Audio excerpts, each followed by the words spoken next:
जय हिंद दोस्तों। Welcome to AB academy.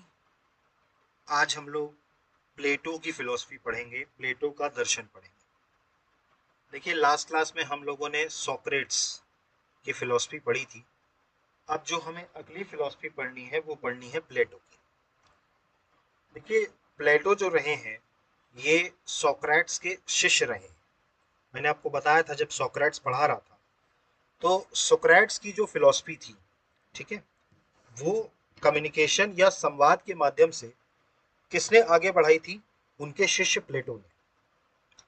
क्योंकि सोक्रेट्स को जो है मृत्युदंड दे दिया गया था, क्योंकि उनके जो क्वेश्चन पूछने की जो नीति थी या सवाल पूछने की जो नीति थी, वो जो उस टाइम के वहां पर शासन कर रहे थे उनको पसंद नहीं आ रही थी, तो उन्हें मृत्युदंड दे दिया गया।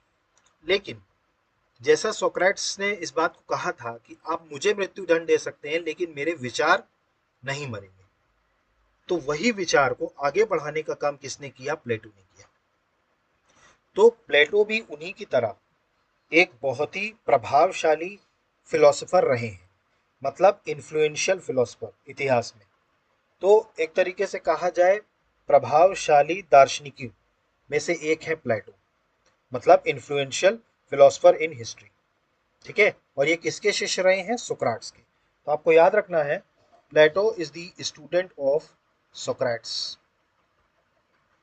Student of Socrates.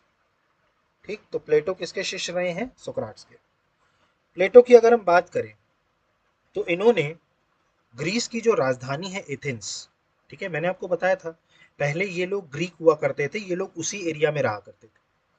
तो जो एथेंस थी वहां पर इन्होंने एक एकेडमी बनाई थी। मतलब प्लेटो साहब ने जो एथेंस था, ठीक है, वहां पर एक अकादमी की स्थापना करी, जिसे पश्चिमी जगत का अगर हम बात करें, who is which is considered the first institute of higher learning in the western world. मतलब कि वो जो एकेडमी प्लेटो ने बनाई थी, कहां पर बनाई थी एकेडमी? तो जो प्लेटो ने एकेडमी बनाई, कहां बनाई? एथेंस में। ठीक है, ठीक है, एथेंस में जो एकेडमी बनाई उसे आज भी अगर हम बात करें तो पश्चिमी जगत का पहला उच्च शिक्षा संस्थान माना जाता है। मतलब आज भी इसको first institution of higher learning in the western world माना जाता है। ठीक, तो प्लेटो ने एक एकेडमी बनाई थी एथेंस में। ठीक, इसके बाद बात करें, मैंने आपको बताया कि इनके समय में भी अगर हम बात करें तो मैंने जैसा बताया था कि इनके गुरु भी संवाद से अपनी चीजों को फॉरवर्ड किया करते थे। उनका काम नहीं था लिखना वगैरह, किताबें वगैरह वो नहीं लिखते थे। ठीक है, ठीक है, और जो प्लेटो जो थे इनका भी काम था डायलॉग्स के माध्यम से, मतलब संवाद के रूप में अपनी रचनाओं को लोगों तक पहुंचाना।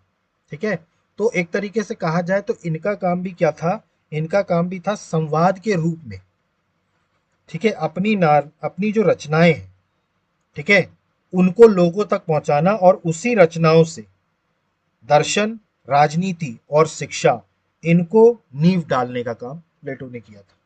मतलब Plato shaped the foundation of philosophy, politics and education for centuries to come. इन्होंने क्या किया? अपने संवाद और अपनी शिक्षा जो संवाद के रूप में थी, उस माध्यम से इन्होंने क्या किया? फिलॉसफी, दर्शन, पॉलिटिक्स, राजनीति और शिक्षा, एजुकेशन, इसकी नींव डाली। ठीक है, किसने डाली? प्लेटो ने डाली। तो समझ में आया प्लेटो क्या थे? तो प्लेटो भी एक तरीके के बहुत ही इन्फ्लुएंशियल फिलोसफर थे हिस्ट्री में। अगर हम प्लेटो की बात करें तो Plato was one of the most influential philosopher in history and the student of Socrates. मैंने आपको बताया प्लेटो इतिहास के सबसे प्रभावशाली दार्शनिकों में से एक थे, और वह सुकरात के शिष्य थे, and the student of Socrates. He founded the academy in Athens. क्या बताया मैंने? इन्होंने अपनी एक अकादमी की स्थापना करी एथेंस में, which is considered the first institution of higher learnings in the western world. मतलब इसको क्या माना गया? पश्चिमी जगत का पहला शिक्षा संस्थान माना जाता है। ठीक है, उच्च शिक्षा। सॉरी, पहला उच्च शिक्षा संस्थान, first institution of higher learning in the western world. फिर मैंने आपको बताया through his writing mostly in the form of dialogues, मैंने आपको बताया कि जो ये लिखा करते थे, मतलब ठीक है, अपनी रचनाओं जो मुख्यतः संवाद के रूप में होती थी, इन्हीं के माध्यम से प्लेटो ने किस किस चीजों की नींव डाली। एक तो फिलॉसफी, फाउंडेशन मतलब होती है नींव, ठीक, किस किस की नींव डाली? फिलॉसफी, पॉलिटिक्स एंड एजुकेशन, मतलब सॉरी, दर्शन, राजनीति और शिक्षा, ठीक, इसकी नींव डालने का काम किसने किया? प्लेटो ने किया। तो यहां तक समझ में आया आपको प्लेटो के बारे में। इसके बाद बात करें, at the heart of Plato's philosophy is the theory of forms ideas, मतलब प्लेटो के जो, अगर हम बात करें प्लेटो के दर्शन का, ठीक है, जो प्लेटो का दर्शन था, देखिए हार्ट का मतलब होता है केंद्र बिंदु, हार्ट चूंकि हमारे शरीर के सेंटर में होता है, तो एक तरीके से कहा जाए प्लेटो का जो दर्शन थे उसका जो केंद्र बिंदु हुआ करता था वो हुआ करता था रूपों या विचारों का सिद्धांत, थ्योरी ऑफ फॉर्म्स, रूपों या विचारों का सिद्धांत, ये हुआ करता था प्लेटो की दर्शन का केंद्र बिंदु, ठीक। तो रूपों या विचारों का सिद्धांत, according to this view the world we see with our senses is not the ultimate reality, but only a shadow of a higher eternal realm of forms। मतलब इनके मुताबिक क्या था कि जो संसार, ठीक, हम अपनी इंद्रियों से, इंद्रियां मतलब होता है सेंसेस, ठीक है, तो उनके हिसाब से, उनके अनुसार जो संसार हम अपनी इंद्रियों से देखते हैं वह अंतिम वास्तविकता नहीं है। मतलब उन्होंने ये बोला कि according to this view the world we see with our senses is not the ultimate reality, मतलब वो संसार जो हम अपनी इंद्रियों से देख रहे हैं वे अंतिम वास्तविकता नहीं है, बल्कि but only a shadow of a higher eternal realm of forms, मतलब कि बल्कि एक उच्च शाश्वत रूपों की दुनिया की छाया मात्र है। मतलब एक तरीके से कहा जाए तो एक जो उच्च शाश्वत रूप है, ठीक है, उसकी सिर्फ एक छाया मात्र दुनिया है जो हम अपने सेंसेस से देख पाते हैं, ठीक है। तो प्लेटो का ये कहना था कि वास्तविकता में हम पूरा संसार हमारी इंद्रियों से देखते नहीं, वो पूरा संसार नहीं है, बल्कि उस बड़े से संसार का एक छोटा सा छाया है, ठीक, ये था। इसके बाद बात करें, for example all beautiful objects we see are imperfect copies of the perfect form of beauty।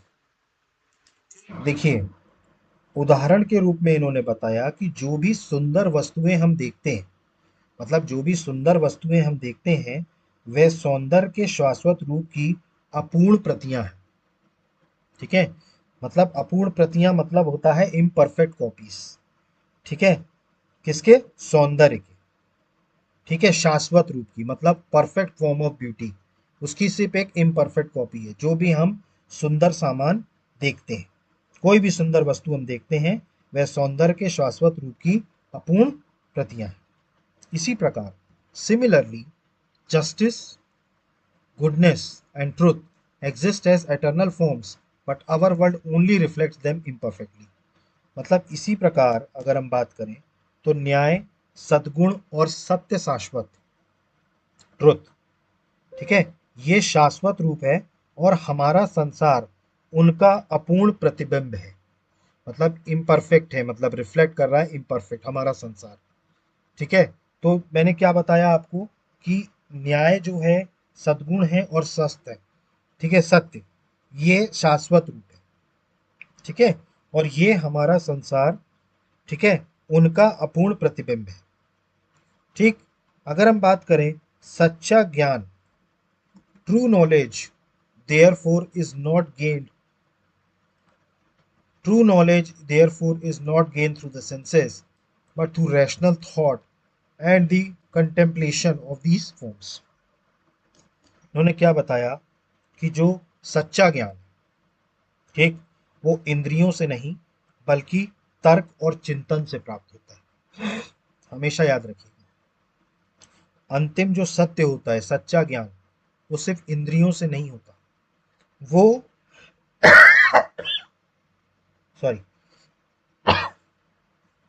वो तर्क और चिंतन, इससे प्राप्त होता है। ये प्लेटो मानते थे। ठीक है, समझ में आया यहाँ तक? ठीक। तो प्लेटो ये मानते थे कि हम जो चीजें अपने उसमें देख रहे हैं, संसार में जो इंद्रियों से देख रहे हैं, वो पूरी वास्तविकता नहीं है।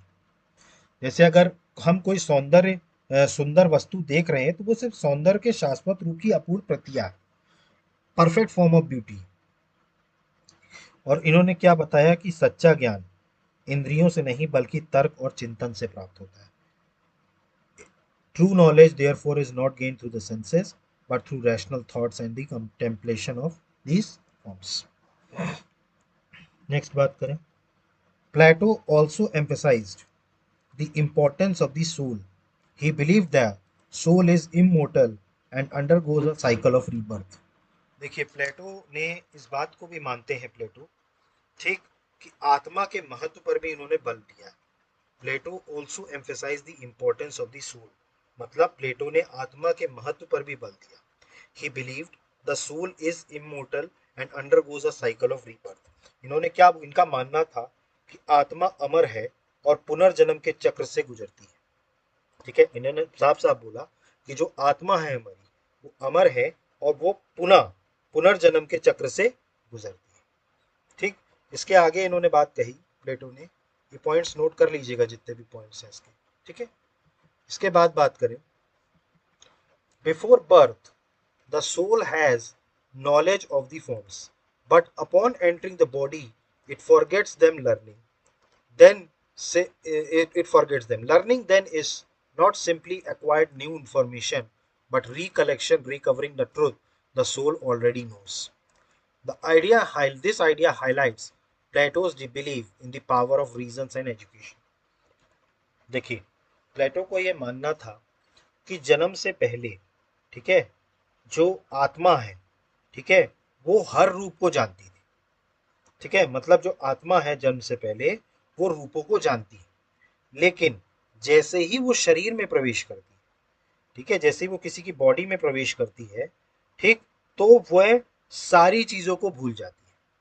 मतलब आत्मा जो है वो जब तक शरीर में नहीं जाती, ठीक, तब तक वह आत्म रूपों को जानती है। मतलब they believe, they know the knowledge of the forms.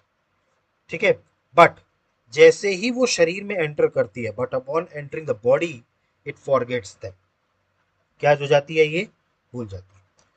इसीलिए इन्होंने कहा कि लर्निंग, ठीक है, सीखना जो है वास्तव में नया ज्ञान पाना नहीं है। मतलब learning then is not simply acquiring new information, मतलब वास्तविक सीखना वास्तव में नया ज्ञान पाना नहीं, बल्कि रिकलेक्शन, स्मृति जागरण।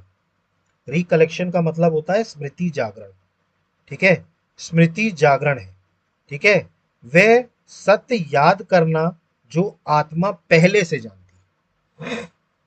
ठीक है, रिकलेक्शन का मतलब ये होता है स्मृति जागरण का, कि वे सत्य जो आत्मा पहले से जानती है, लेकिन शरीर में घुसने के बाद वो सारी चीजें भूल गई।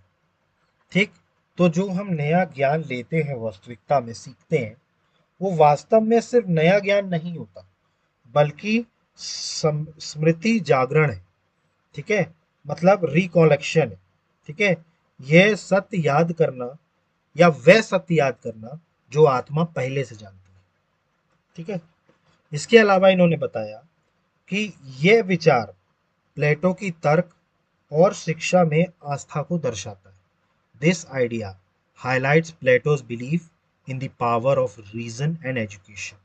मतलब यह विचार जो है प्लेटो का, वो तर्क और शिक्षा में आस्था को दर्शाता है। समझ में आया आपको ये? ठीक, इसके बाद बात करें, in politics Plato is famous for his work. देखिए, अब अगर हम बात करें तो प्लेटो जो थे वो राजनीति के प्रसिद्ध कृति हुआ करते थे, गणराज्य। ठीक है, द रिपब्लिक। इनका मानना था the Republic where he describe the ideal state. According to him society should be organized into three classes: rulers, philosophers kings, warriors and producers, farmer, craftsman etcetera. मतलब इनके बारे में अगर हम बात करें तो राजनीति में प्लेटो की प्रसिद्ध कृति गणराज्य द रिपब्लिक है। ठीक है, मतलब इनकी जो वर्क है वो किस पर था? द रिपब्लिक पर। ठीक है, इसके अनुसार, ठीक है, जिसमें उन्होंने आदर्श राज्य का वर्णन किया। मतलब इन्होंने एक जिस कहा जाए कृति लिखी है द रिपब्लिक गणराज्य, जिसमें उन्होंने एक आइडियल स्टेट या एक जो आदर्श राज्य होता है उसका वर्णन किया। इसके मुताबिक समाज को तीन भागों में बांटा जाना चाहिए। मतलब समाज जो है हमारा वो तीन भाग में बंटना चाहिए। पहला होता है शासक वर्ग, जो कि होगा दार्शनिक या राजा। दूसरा होता है योद्धा, वॉरियर्स। और तीसरा होता है उत्पादक, जो किसान या कारीगर होते हैं। ठीक, तो ये तीन भागों में बांटना चाहिए समाज को। इसके अलावा इन्होंने बात करी each class corresponds to a part of the soul, reason, spirit, and appreciate. Justice in society occurs when each class performs its role without interfering in the duties of the other. देखिए, इन्होंने क्या बताया? प्रत्येक वर्ग आत्मा के एक भाग से मेल खाता है। Every class correspondent to a part of the soul. ठीक, मतलब कि प्रत्येक वर्ग जो है वो आत्मा के एक भाग से मेल खाता है। तर्क, उत्साह और इच्छाएं, रीजन, स्पिरिट और एपिटेट। मतलब तर्क जो है, ठीक है, उत्साह है और इच्छाएं। ठीक है, प्रत्येक वर्ग आत्मा के एक भाग से ही मेल खाता है। तर्क, उत्साह और इच्छाएं, रीजन, स्पिरिट एंड एप्टीट्यूड। समाज में न्याय तब होता है जब प्रत्येक वर्ग अपना कार्य करे और दूसरे के कार्यों में हस्तक्षेप ना करे। Justice in society occurs when each class performs its role without interfering in the duties of the other. मतलब समाज में न्याय तब होता है जब प्रत्येक वर्ग अपना कार्य करे और दूसरे के कार्यों में हस्तक्षेप ना करे। ये प्लेटो ने कहा था।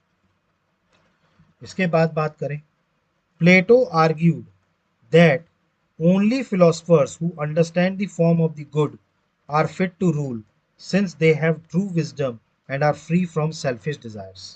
देखिए, प्लेटो ने इस बात को कहा अनुसार, ठीक, इन्होंने कहा कि प्लेटो के अनुसार केवल, प्लेटो आर्ग्यू दैट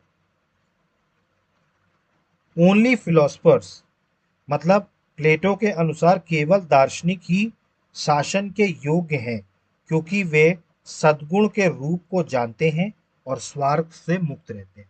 मतलब इनका मानना ये था कि जो फिलोसफर्स हैं, ठीक है, वही शासन के योग्य हैं। अब इसके पीछे उन्होंने रीजन क्या दिया? क्योंकि इनका मानना था कि शासन के योग्य हैं क्योंकि वे सद्गुण के रूप को जानते हैं। मतलब दे हैव ट्रू विजडम, ठीक है, और स्वार्थ से मुक्त रहते हैं, and free from selfish desire. इसीलिए प्लेटो का ये मानना था कि जो दार्शनिक है, ठीक है, वही शासन के योग्य।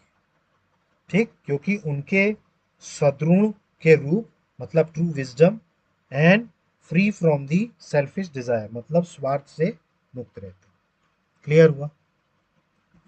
इसके बाद बात करें, plateaus allegory of the cave is another powerful idea.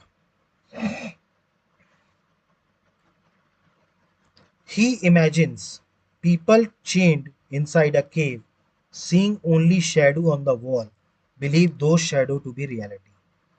मतलब प्लेटो ने जो कहा कि गुफा की उपमा, allegory of the cave, allegory of the cave को हिंदी में बोलेंगे गुफा की उपमा। ठीक, तो प्लेटो की जो गुफा की उपमा थी, एलोगरी ऑफ द केव, वो भी अत्यंत प्रसिद्ध थी। Is another powerful idea. वे कल्पना करते हैं, ही इमेजिन्स पीपल, कि लोग गुफा में जंजीरों से बंधे हैं, that the people changed inside a cave. ठीक, जंजीरों से क्या है? बंधे हैं। और केवल दीवार पर पड़ने वाली छायाओं को ही वास्तविकता मानते हैं। मतलब इनके अनुसार इन्होंने एक ऐसा कल्पना करी सॉरी कि लोग गुफा में जंजीरों से बंधे हैं और केवल दीवार पर पड़ने वाली छाया जो पड़ रही है दीवार पर, ठीक है, उसी को रियलिटी मान रहे हैं। उसी को क्या मान रहे हैं? रियलिटी मान रहे हैं। तो जो वो शैडो है जो दीवार पर पड़ रही है, उसी शैडो को वो क्या मान रहे हैं? वास्तविकता मानते हैं। When person escapes and sees the world outside, he realizes the shadow were illusion. This symbolizes the philosopher's journey from ignorance to knowledge and the responsibility to guide others towards truth.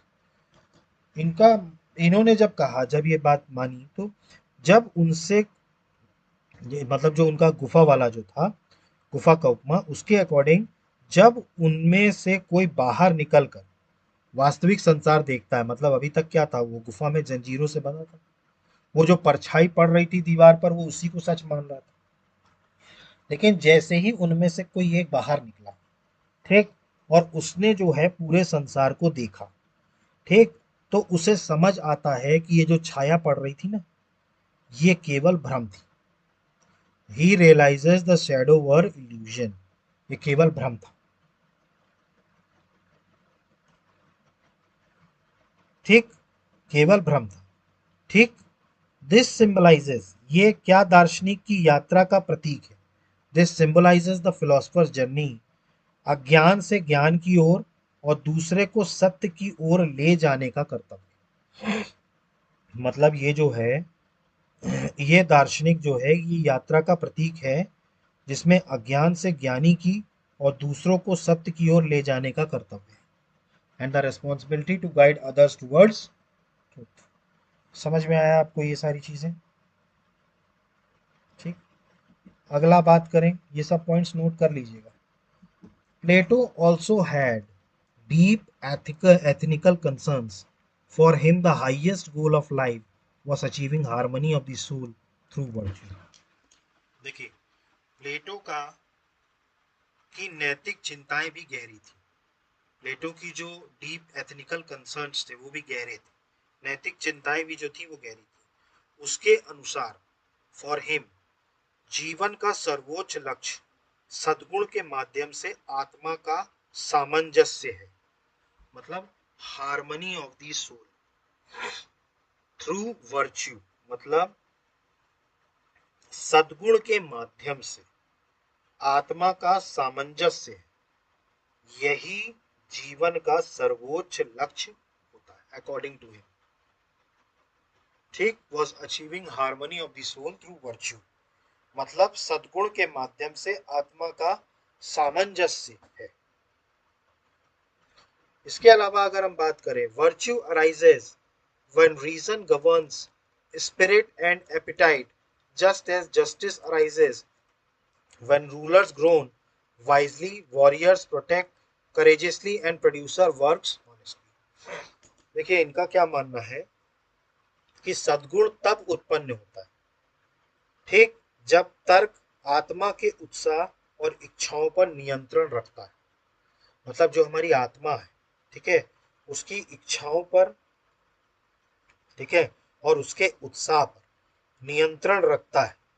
कौन? सद्गुण।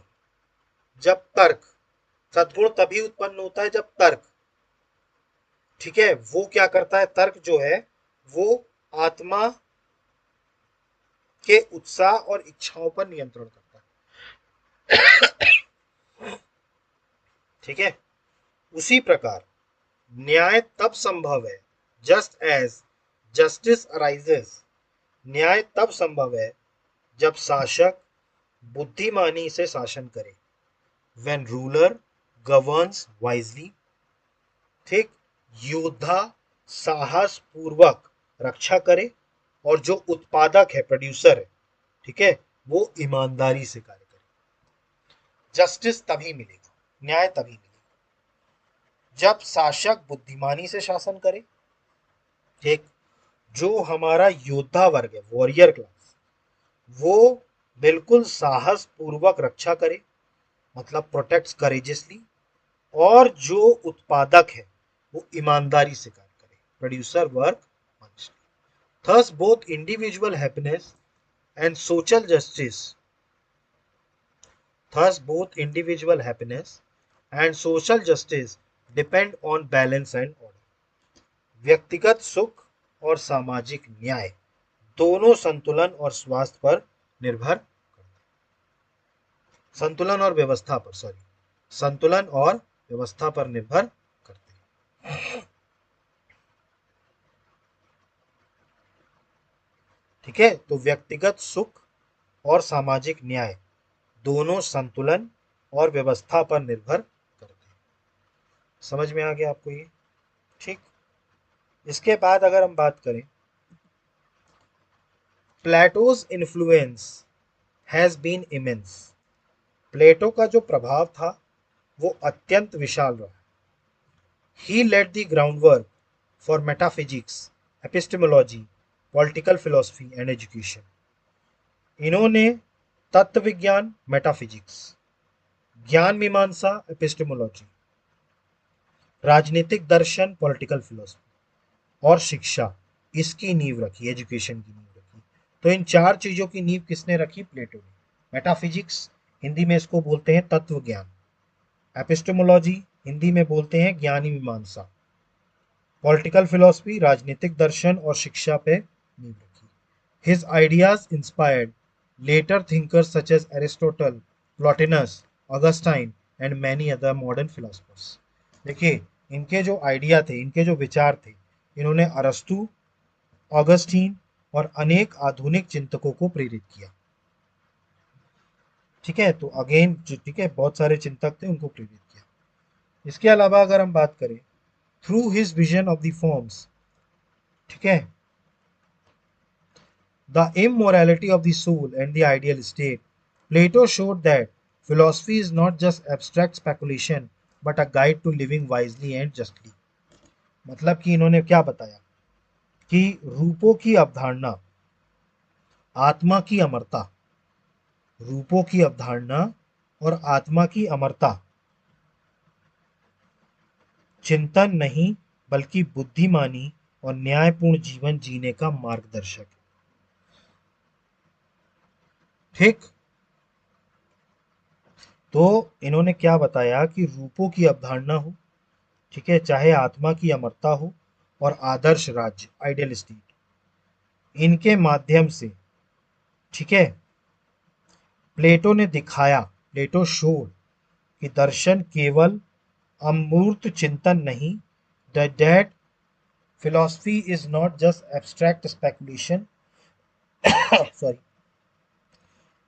केवल अमूर्त चिंतन नहीं बल्कि बुद्धिमानी और न्यायपूर्ण जीवन जीने का मार्गदर्शक है, but to guide to living wisely and justly. His legacy remain central to the history of thought. ठीक, उनका योगदान आज भी विचार के, ठीक है, विचार के इतिहास में केंद्रीय स्थान रखता है। विचार के इतिहास में, हिस्ट्री ऑफ थॉट में रिमेन्स सेंट्रल, केंद्रीय स्थान रखता है। समझ में आया आपको? ठीक, तो ये थे प्लेटो। ठीक, थोड़ा सा रिवाइज कर लेते हैं प्लेटो में क्या क्या पढ़ा हमने।